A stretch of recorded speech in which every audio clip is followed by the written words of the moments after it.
বলছি দিদি কি লক্ষ্মীর ভাণ্ডারটা একটু বাড়িয়ে দেবে? কোথায় দেয়? ওটা কি 2-3 হাজার টাকা করা যাবে না?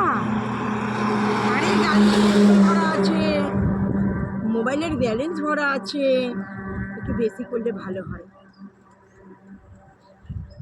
আচ্ছা যদি না দেয় আর একটা উপায় আছে, যদি আমি সুপ্রিম কোর্টের উকিল হয়ে যাই আর রাজ্য সরকার হয়ে লড়ি, তাহলে মোটামুটি 1 কোটি টাকা তো পকেটে ঢুকে ঢুকে অনেক বেশ করা যাবে।